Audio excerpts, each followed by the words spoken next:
기여분을 인정받으려면 지금까지 준비된 것들을 가지고 저희 사무실로 오시면 되는 겁니다.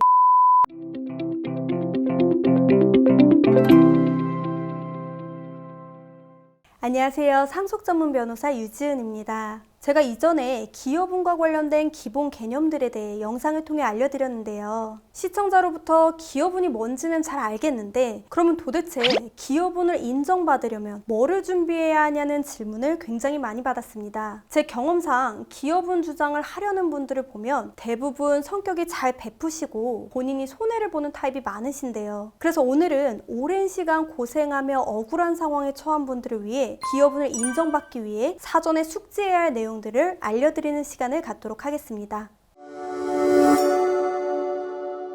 자, 먼저 기본적인 건데요. 기여분이 인정되기 위한 요건은 바로 기여분 권리자가 한 기여가 특별할 것입니다. 당연한 말 같아 보이지만 상속사건을 진행하다 보면 여기에 해당하지 않는데도 기여분을 주장하시려는 분들이 있습니다. 일단 기여분은 상속인만이 주장할 수 있기 때문에 사실혼 배우자나 상속의 결격이 있는 상속인 그리고 상속포기를 상속인은 여기에 해당하지 않습니다. 또한 1순위 상속인이 있다면 2순위 상속인이 아무리 기여를 했다 하더라도 기여분을 주장할 수는 없습니다. 그렇다면 본인이 1순위 상속인이라면 이제부터 본인이 한 기여가 특별한지만 살펴보면 되겠죠. 기여의 특별함은 크게 부양과 경제로 나눠볼 수 있습니다. 두 가지 기여 모두 다른 공동상속인이 인정해줄 경우 인정될 가능성이 높지만 재산 다툼에서 그런 경우가 드물기 때문에 기여분을 주장하는 쪽에서 입증을 해야 되는 겁니다. 그럼 먼저 부양적 기여를 살펴보면 사람마다 생활 패턴이 모두 달라 부양에 대한 일괄적인 기준은 없습니다. 단 웬만한 부양으로는 친족 간의 의무로 보아 인정받기 어렵다는 걸 아셔야 하는데요. 상속인들 대부분은 배우자와 직계비속이기 때문에 자식이 부모님께 효도하는 거나 배우자 간에 서로 보살피는 거는 기여로 보지 않는다는 거죠.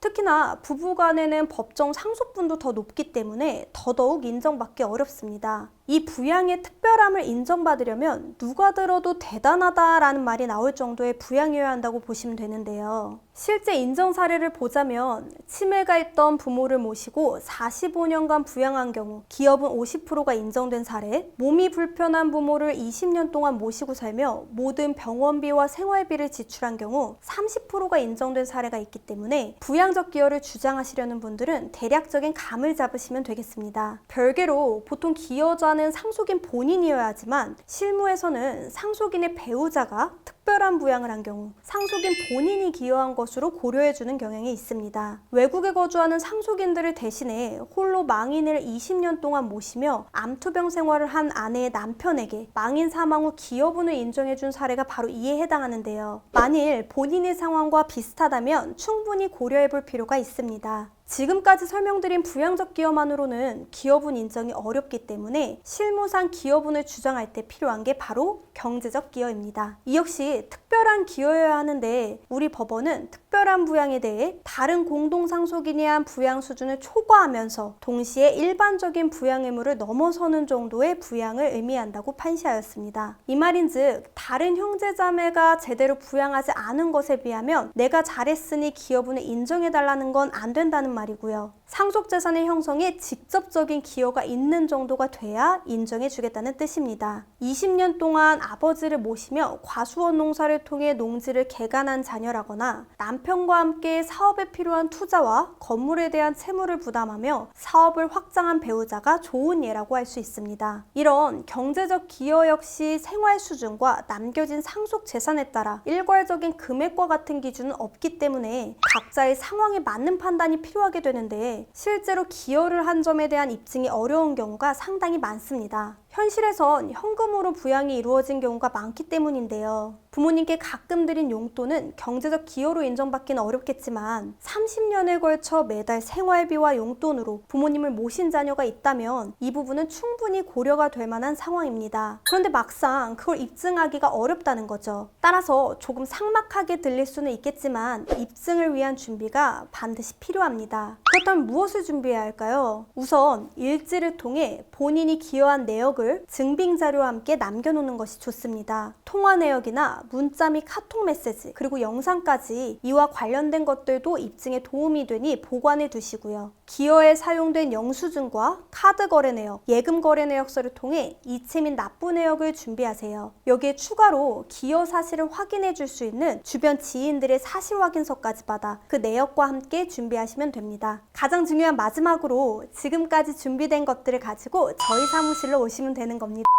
농담이고요. 말씀드린 준비가 되었다면 우선 전문가와 상담을 통해 기여분 금액을 먼저 확인해 보시는 게 좋습니다. 상담이 귀찮으신 분들이라면 상속 전문 변호사들이 해결한 승소 사례에서 본인의 상황과 비슷한 사례를 검색해 대략적인 기여분 금액을 확인하는 것도 좋은 방법이며, 이를 통해 기여분 주장을 준비하시면 되겠죠.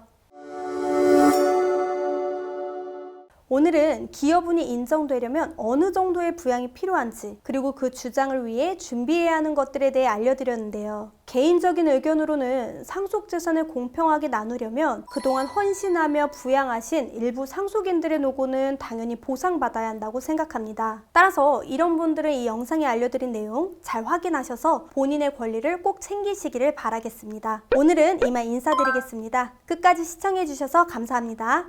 저희 사무실로 오시면 되는 겁니다. 이거 어떡해, 너무 어색해. 다시 해요? 이렇게 전에?